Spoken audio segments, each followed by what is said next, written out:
अब सत्य कह रहा है। कहा हे राजा, तू जिस मद में चोर है मैं तुझे श्राप देता हूँ, जा तू जो बड़बड़ करता है तेरा मुंह बकरे का हो जाए। कोई भी घटना अगर घटता है उससे पहले उसे सूचित हो जाता है। ठीक उसके पास में इन्होंने भी श्राप दे दिया, चाह तो ऐसे करता है, इन्हीं भी श्राप दे दिया है। समय आया, एक समय शापा साफी करके सभी अपने स्थान पे चले गए हैं। नहीं तो हस जगमाही प्रभुता पाई जाही मद नाही। प्राणी का अभिमान ही उसे नीचा दिखाता है। जब आपके मन में अभिमान हो जाए, आपके अंदर गुमान हो जाएगा ना, तो उस समय लगेगा कि हमसे बढ़कर संसार में कोई नहीं।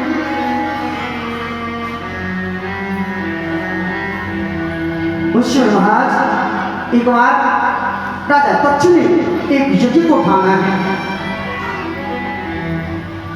उस यज्ञ में सबको स्थान दिया है, लेकिन भगवान शंकर को कहीं स्थान नहीं दिया। एक वाजपेयी नाम का यज्ञ का आयोजन किया। समस्त भगवान देवताएं कैलाश के सामने से गुजर रहा था, सूर्य के माध्यम से जा रहे थे।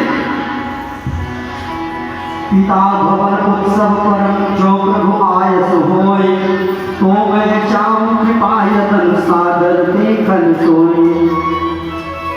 शंकर जी देख रहे थे, कहते होने को कोई टाल नहीं सकता।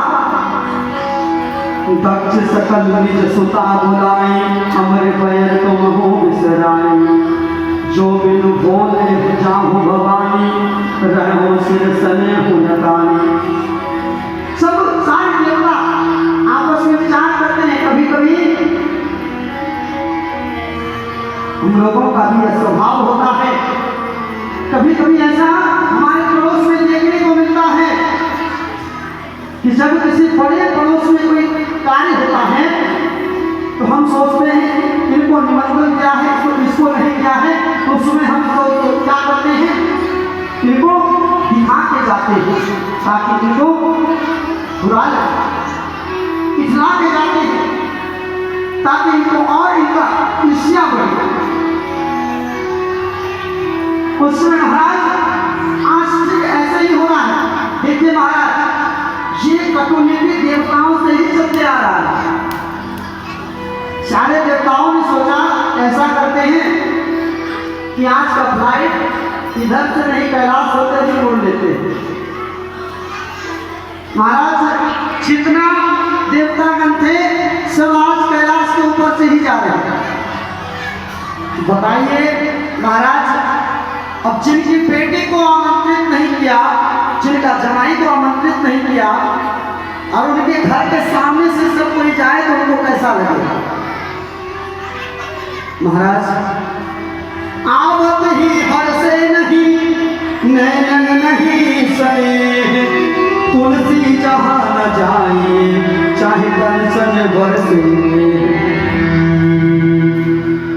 तो वहाँ शंकर सती को समझाती है, सती को कहती है देवी।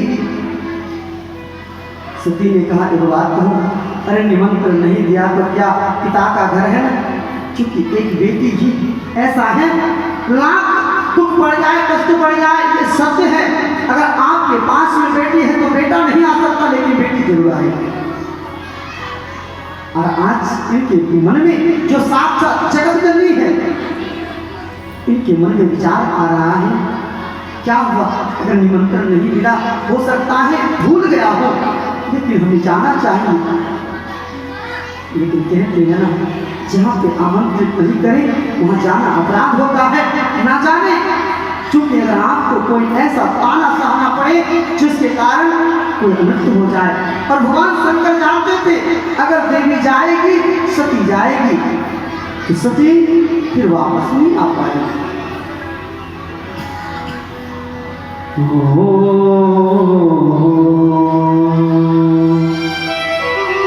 और कहा देवी अगर आपका कोई अपमान करे तो ये मुझे देखा नहीं जाएगा। क्योंकि बार बार मनाया देवी आप मत जाइए।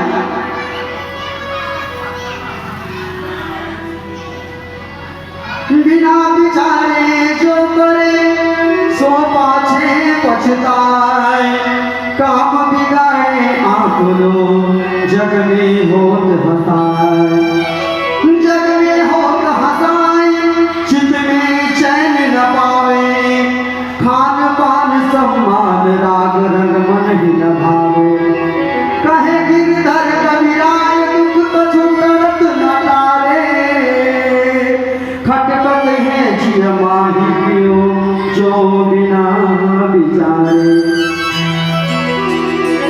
भगवान शंकर जानते थे अगर चला जाएगा तो फिर वापस नहीं आएगा।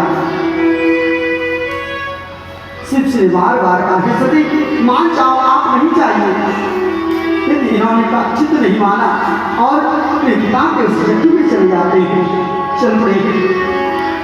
जैसे ही पिता के जट्टू में पहुंचे सती जी पहुंचे थे।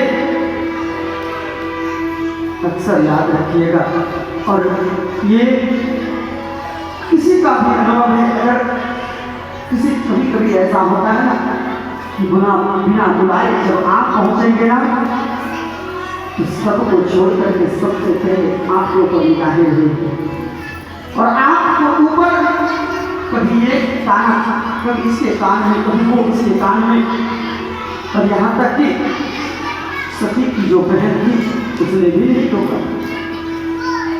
माता से तो नजर मिल गई, लेकिन ठीक उसी सामने पिताजी आए हैं। पिताजी ने कहा, पिताजी ने टोका कर रही, हर हर निंदा सुनन जो कान्हा, वही पाप गौघात समाना, संत शंभु श्रीपति अपमाना, सुनो जहाँ का अशिवर यादा, काटहु कांति जीव जब बसाए, श्रवण मोदिना चलई पराए, शब्द जग का रूप दुख नाना, शब में कटित जाति अपमाना।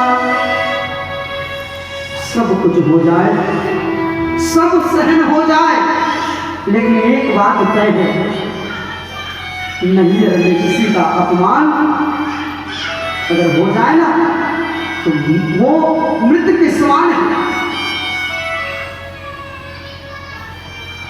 और खास करके अगर किसी का नैहर में उनका पति का बेइज्जती हो जाए तो उस समय मरने के समान है।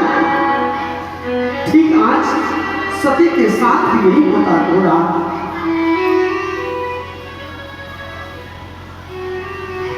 सती जी गुस्से में आकर पास किया, उन्होंने देखा कि जब कोई नहीं पूछा, सारे जगह घूम करके देखा, कहीं भगवान शिव का आसन नहीं।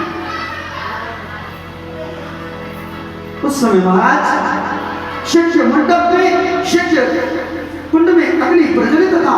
देखते ही देखते माता सती ने अपने शरीर का, पहले तो इन्होंने विचार बनाया, पिताजी ने कहा तुझे जब बुलाया नहीं, निमंत्रण नहीं दिया तो तू आया क्यों? उस समय पार्वती जी के मन में ऐसा क्रोध आया कि मन तो क्या कि पिताजी का अभी इसी समय सर धड़ से अलग कर दे, क्योंकि वो साक्षात जगत जननी जगदम्बा है, चाहते तो वो कर सकते थे, लेकिन उन्होंने सोचा मुझे पिता का अपराधी का पाप लगेगा। महाराज पास में ही अग्नि कुंड में अग्नि ज्वलित हो रहा था। देखते ही देखते इन्होंने सोचा अपने पूरा शरीर को उस अग्नि में समर्पित कर दिया है। सारे जग मंडप में हाहाकार मच गया है। समाचार जैसे ही शिव को मिला, शिव भगवान शंकर इतना ही क्रोधित में थे, अपने सर से एक जगह को पड़ता है जिससे एक वीरभद्र नाम का दूध प्रकट हुआ है। उस दूध को भेजा जिसने भी हमारे उस क्षेत्र में विध्वंस कर रहा है, जिसके कारण हुआ उस यज्ञ को नष्ट कर दिया जाए। जैसे भगवान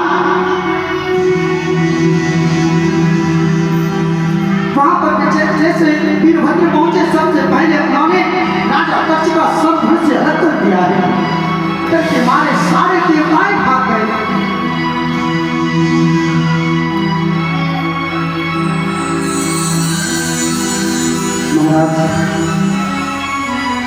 गलती जब हो जाता है ना, गलती होने के बाद उन्हें अपना किए पे पछतावा होता है। महाराज अब सती के शरीर को लेकर के भगवान शंकर अपने पास में रख लिया है और शरीर को अब ऐसा रखा मानो संसार में उस शरीर को लेकर पूरा संसार में विचलित हो रहा, मानो संसार में लगा इनके बिना जिनके पास शक्ति नहीं है, जिनके पास जिनका शक्ति छीन हो जाता है ना, वो कोई काम का नहीं रहता। भगवान ने सोचा जब मेरा शक्ति ही हमसे अलग हो गया है तो हम रह करके क्या करें। उस समय महाराज बिना सोचे समझे सारे संसार में विचलित होने लगा। भगवान ने सोचा कि अगर सती जी को अलग नहीं किया जाए तो यह सृष्टि कैसे चलेगा। चूंकि संहार करता, पालन करता और जगत के हरता, तीनों तो ब्रह्मा विष्णु महेश ही है। संहार करता भगवान शंकर है। इन्होंने कहा अगर सृष्टि में अगर ऐसे ही इस स्वरूप को लेकर के घूमता रहा तो सारा सृष्टि का कार्य अस्थिर हो जाएगा। उस समय महाराज नारायण सबने भगवान सभी मिलकर के भगवान नारायण के पास किया तो आपको जिससे सती को आप ही छुड़ा सकते हैं।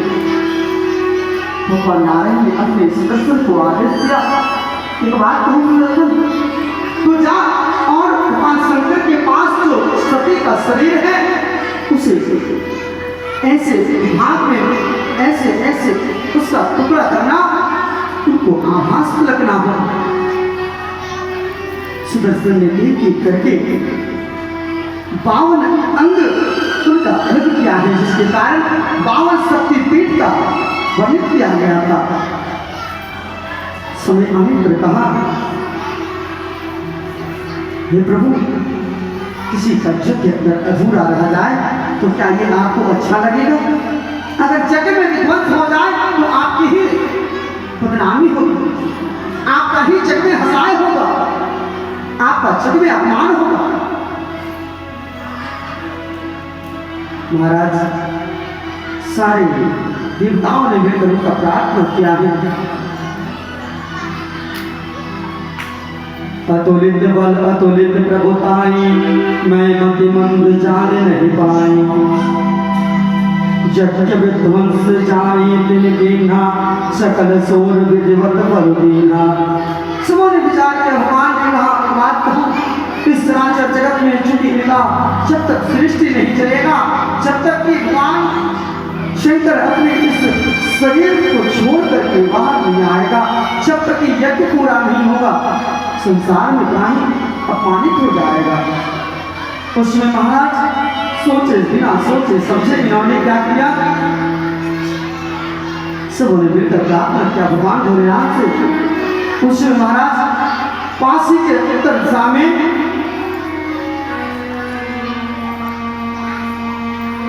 पर इन्होंने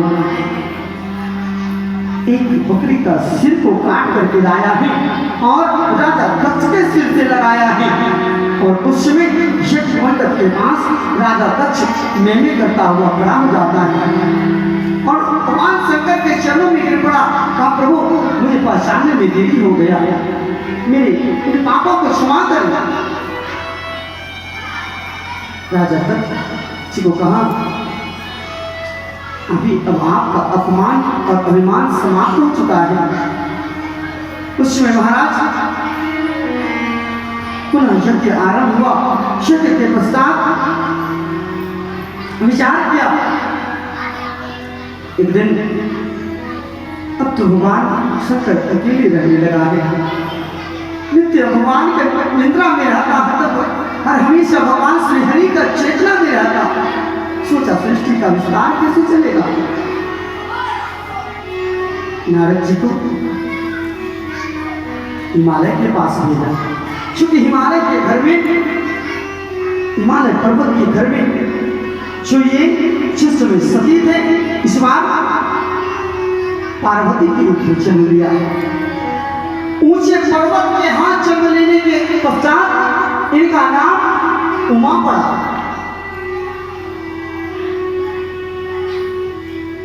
नारद जी के हिमालय जी के घर में गए हैं। हिमालय ने उन्हें प्रणाम किया है, उठ करके प्रणाम किया। तत्पश्चात आवाज लगाई, मैना मैया आई, उन्होंने भी प्रणाम किया है। कहा आज हमारा धन्यवाद है जो आप पधारे। उस समय महाराज पास ही में आवाज लगाई, कहा हमारी पुत्री कहाँ है? चूंकि आज साक्षात नारद जी हमारे हिमालय में चल के आए हैं। उसमें महाराज पार्वती जी आई है, सामने आई। पार्वती जी जैसे ही नारद जी को प्रणाम करने के लिए चाहा, उससे पहले नारद जी ने हाथ जोड़ दिया। कहा माता, मैं भगवान के आदेश से आपके पास, आपका घर हिमालय पे आया हूँ। चूंकि आप हमारे स्वयं माता हैं और माता के चलते पहले नारद जी ने प्रणाम किया और संसार में सृष्टि आगे चलाना था, नियम के तहत माता पार्वती ने प्रणाम किया। तत्पश्चात आशीर्वाद दिया।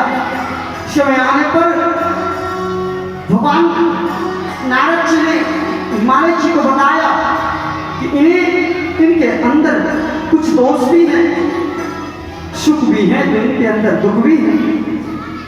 सारे एक एक करके वृतांत को बताया। समय आने पर भगवान शंकर के साथ इनका विवाह हुआ है, पार्वती जी का विवाह हुआ है। बोल वृंदावन बिहारी लाल की जय।